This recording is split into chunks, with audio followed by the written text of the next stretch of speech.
अस्सलाम वालेकुम बच्चों। आज EVS 2 में हमारे 2 लेसन्स हो चुके हैं। ठीक है, शिवाजी से पहले का, पैदाइश से पहले का महाराष्ट्र। सबक नंबर 2 था संतों की तालीमात। आज हम सबक नंबर 3 देखने जा रहे हैं, मराठा सरदार भोंसले का बहादुर और काबिल ख़ानदान। ठीक है, ये सबक भी आज हम इस सबक को बेटा जो है जूम की ऑनलाइन क्लास में लेने वाले हैं और मैं उसमें उसको समझाने वाली हूँ। तो ज़्यादा से ज़्यादा बच्चे अपनी ऑनलाइन क्लास अटेंड करने की कोशिश कीजिए।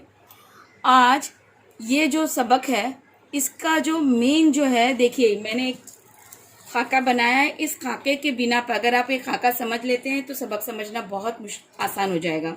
तो इस सबक में बताया गया है कि मशहूर मराठा सरदार कौन कौन थे।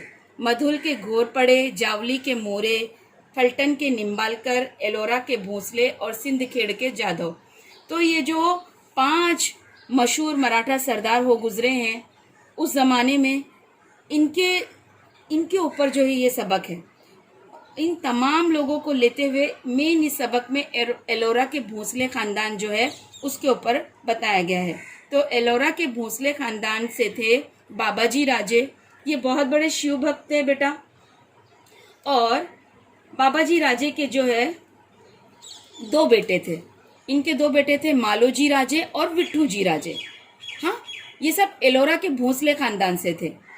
तो बाबाजी राजे के 2 बेटे थे, मालूजी राजे और विट्ठू जी राजे। ये भी जो है उस ज़माने के बहुत ही काबिल, बहादुर और मराठा सिपाही थे। और उस ज़माने में जिस वक्त बहुत ही बेइत्मीनानी थी, निज़ाम शाही रियासत पर शुमाली हिंद के मुग़ल बादशाह ने हमला किया। उस वक्त दौलताबाद निज़ाम शाही रियासत का पाया तख्त था। मलिक अंबर उस रियासत के वज़ीर थे और वो बहुत काबिल और ज़हीन थे। जब उन्होंने देखा कि एलोरा के भोंसले ख़ानदान के ये जो 2 भाई हैं ये बेहद बहादुर हैं, काबिल हैं, ज़हीन हैं, तो उनकी बहादुरी से वो वाकिफ़ हुए और उन्होंने क्या किया, मलिक अंबर ने निज़ाम शाह से भोंसले ख़ानदान के इन दोनों भाइयों की दिलेरी की बहुत तारीफ़ की, जिससे खुश होकर निज़ाम शाह ने क्या किया, मालोजी राजे को पूना और सोपा की जागीरें अता की। आई बात समझ में।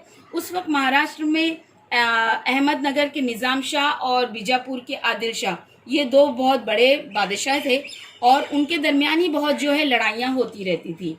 इसी तरह जब निज़ाम शाह ने मालोजी राजे की बहादुरी से खुश होकर उन्हें पूना और सोपा की जब जागीरें अता की ना बेटा, तो उसके बाद भोंसले ख़ानदान में पुरानी शान व शौकत दोबारा से लौट आई। फिर उसके बाद मालोजी राजे की शादी जो है उमाबाई से हुई। उमाबाई भी कोई ऐसी खातून नहीं थी, वो भी बहुत बड़े मराठा सरदार, मशहूर मराठा सरदार ख़ानदान जो था पलटन के निम्बालकर ख़ानदान की बेटी थी। आई बात समझ में। और उनके साथ मालोजी राजे की जो है शादी हुई। अब मालोजी राजे और उमाबाई इन दोनों की शादी हुई और उनके जो है 2 बेटे हुए। मालोजी राजे के 2 बेटे हुए, एक हुए शाहजी और एक हुए शरीफ जी। ये 2 बेटे थे। शाहजी बड़े थे, शरीफ जी छोटे थे। जब शाहजी की उम्र 5 बरस थी, सिर्फ 5 साल के थे शाहजी, उस वक्त क्या हुआ कि मालोजी राजे इंदापुर की लड़ाई में मारे गए। अब उनके जो भाई है विट्ठू जी राजे, उन्होंने अपने इन दोनों भतीजों की परवरिश की, जागीर का यानी पूना और सोपा की जो जागीरें थी उसका इंतज़ाम संभाला। कुछ अरसे के बाद शाहजी के लिए जो है लखो जी जाधव की लड़की का हाथ मांगा। लखो जी जाधव की बेटी का नाम था जीजाबाई। वो बड़ी समझदार और सलीकामंद थी। लखो जी राव ने इस रिश्ते को कबूल किया। लखो जी राव भी जो है निज़ाम शाही के एक बहुत बहादुर शुजा सरदार थे और एक बड़ी फौज उनके मातहत थी। निज़ाम शाह के दरबार में भी उन्हें बड़ी इज्जत हासिल थी। उन्होंने शाहजी राजे से जीजाबाई की जो है बहुत धूमधाम से शादी कर दी। इस तरीके से जीजाबाई जो है एलोरा के भोंसले ख़ानदान की क्या बन गई, बहू बन गई। अब शाहजी राजे जो है वो निज़ाम शाह ने मालोजी राजे की जागीर जो है शाहजी राजे को दे दी। मालोजी राजे क्योंकि उनके अब्बा ही थे, तो मालोजी राजे के इंतकाल के बाद उनको जो पूना और सोपा की जागीरें मिली थी, निज़ाम शाह ने शाहजी को वो जागीरें दे दी। शाहजी राजे भी बहुत अपने अब्बा की तरह बहुत बहादुर थे। निज़ाम शाह के दरबार में उनकी बड़ी इज्जत थी। मुग़ल बादशाह ने निज़ाम शाही रियासत पर कब्जा करने का इरादा किया तो बीजापुर के आदिल शाह ने मुगल बादशाह का साथ दिया। उस वक्त निजाम शाही रियासत को बचाने के लिए मलिक अंबर और शाहजी ने एक साथ मिलकर मुगल बादशाह और आदिल शाह का बड़ी बेजिगरी से मुकाबला किया और उन्हें शिकस्त दी। ये मशहूर लड़ाई अहमदनगर के करीब भातवड़ी के मुकाम पर हुई। इस लड़ाई में शरीफ जी जो है शाहजी के छोटे भाई वो मारे गए, लेकिन शाहजी राजे ने बड़ी शुजाअत का मुजाहरा किया।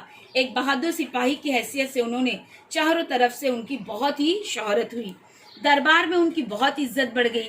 यहाँ तक कि मलिक अंबर जिन्होंने उन्हें निजाम शाह से मुतारिफ करवाया था वो भी उनसे हसद करने लगे, जिसकी वजह से दोनों में कशीदगी पैदा हो गई। शाहजी राजे निजाम शाही रियासत छोड़कर बीजापुर के आदिल शाह से जा मिले। आदिल शाह ने उन्हें सरे लश्कर का खिताब दिया। शाहजी राजे को आदिल शाह ने सरे लश्कर का खिताब देकर उनकी इज्जत अफजाई की। बाद में निजाम शाही सल्तनत में कई वाकयात पेश आए। मलिक अंबर का इंतकाल हो गया। उनके बेटे फतेह खान का जहन साजिशी था।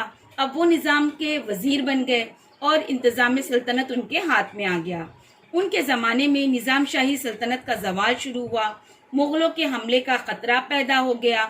निजाम शाही हुकूमत को बचाने के लिए निजाम शाह के वालिदा ने शाहजी राजे को वापस से आने का इसरार किया।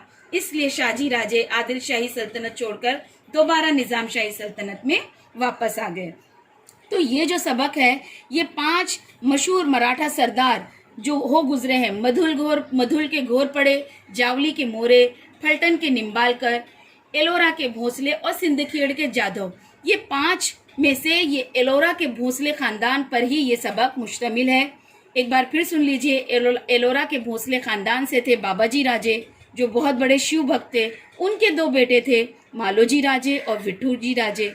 आगे चलकर मालोजी राजे की शादी हुई उमाबाई से जो फलटन के निम्बालकर खानदान से थी।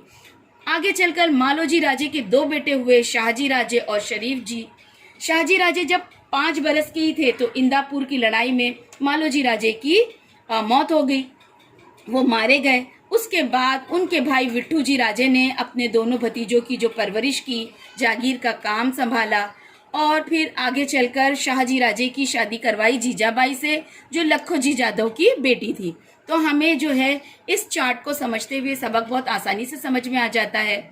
प्लस आज हम जूम ऑनलाइन क्लास में भी इस सबक को समझेंगे, ठीक है। तो आज आपको सिर्फ ये एक जो खाका है ये बनाकर ग्रुप पर आपको सेंड करना है, ठीक है। चलिए, अल्लाह हाफिज।